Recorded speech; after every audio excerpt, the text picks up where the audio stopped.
शतकापासून पाकिस्तानने आतंकवाद हा एक हत्यार वापरला होता आणि भारताला छळण्याचा प्रयत्न केला होता आणि तो वारंवार वाढतच होता आणि सगळ्यात जास्त त्यांनी म्हणजे जर का हा छळवाद आतंकवादाने मांडला होता तो होता जम्मू अँड काश्मीरमध्ये.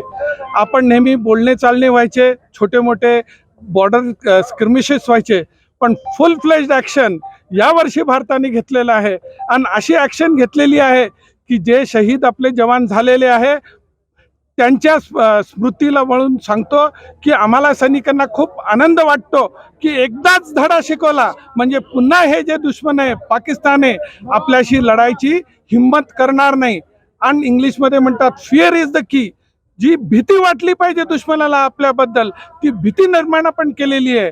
शहीद सैनिक तर तीनच गोष्टीसाठी लढतो, नाम, नमक आणि निशान. आज ही निशाणाच्या नावानं आपण तिरंगा रॅली काढली. आम्हाला आमचं ऊर भरून येतं त्या ह्याच्यासाठी की आमच्या जे शहीद होतात, जे जवान आहे त्यांच्यासाठी तुम्ही एवढं मोठं करता आणि ज्या निशाणासाठी आम्ही लढतो, ज्या निशाणासाठी आम्ही मरतो त्या निशाणाच्या नावानं ही रॅली काढलेली. आम्ही माजी सैनिक आणि आजी सैनिक आणि त्याच्या कुटुंबियाच्या वतीने सर्व जणांचे फार आभार मानतो आणि आम्हाला फार गर्व आहे या रॅलीचा.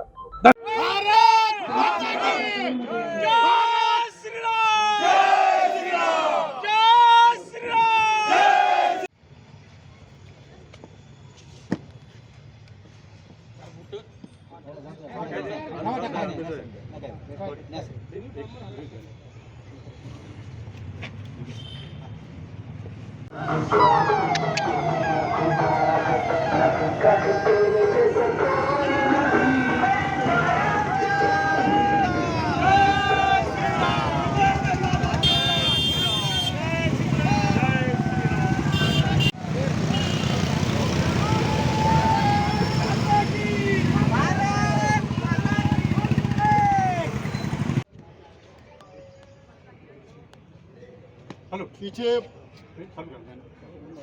डाउन पीछे फुट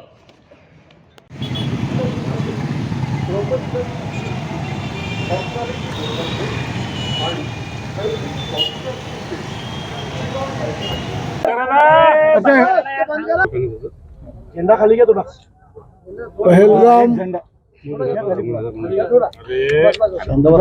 पहलगाम मध्ये पाकिस्तानच्या दहशतवादी अतिरेकी हल्ल्यामुळे निष्पाप पर्यटकांचा जो बळी गेला त्यांची निर्घृण हत्या करण्यात आली.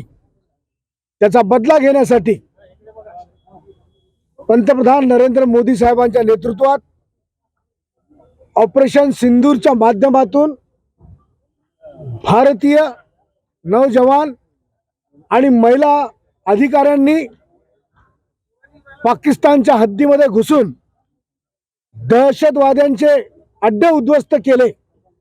भारत यावेळेस एवढ्यावरच थांबला नाही तर पाकिस्तानच्या एअर बेसवर हल्ले करून त्यांची वायुसेनेची पूर्ण व्यवस्था उद्ध्वस्त केली. पाकिस्तानचं कंबरडं मोडलं. पाकिस्तानला भारताच्या हवाई हद्दीमध्ये सुद्धा घुसू न देण्याचं काम आमच्या भारतीय जवानांनी केलंय. ज्या जवानांचं हे शौर्य संपूर्ण देशामध्ये आज गौरविल्या जात आहे. तिरंगा रॅली प्रत्येक ठिकाणी काढून देशाच्या जवानांना त्यांच्या शौर्याला सलाम केला जातोय, सॅल्यूट केला जातोय व जे जवान शहीद झाले त्यांना या ठिकाणी वंदन केलं जाते आहे. मला अभिमान आहे, गर्व आहे की संपूर्ण देश आज जवानांच्या पाठीशी खंबीरपणे उभा आहे आणि जवान स्वतःच्या छातीला माती लावून प्राणाचं बलिदान करून या मातृभूमीचं रक्षण करताय. मी भारतीय जवानांना तमाम जनतेच्या वतीनं या ठिकाणी सॅल्यूट करतो. जय हिंद, जय महाराष्ट्र. पंतप्रधानांनी सांगितलंय की तिरंगा रॅली काढू नये, काय सांगा? त्यांच्या बोलण्यामागचा उद्देश मला कळत नाही. तिरंगा हा आमचा अभिमान आहे, स्वाभिमान आहे, गर्व आहे. या तिरंग्याला फडकवण्यासाठी या तिरंग्याला हातात धरून अनेक जवानांनी सीमेवर बलिदान दिलंय. कारगिलचं युद्ध आपण पाहिलं की म्हणजे जवानांनी तिरंगा रोवून त्या ठिकाणी छातीवरती गोळ्या घेतलेल्या आहेत, पण तिरंगा हातातला खाली पडू दिलेला नाहीये.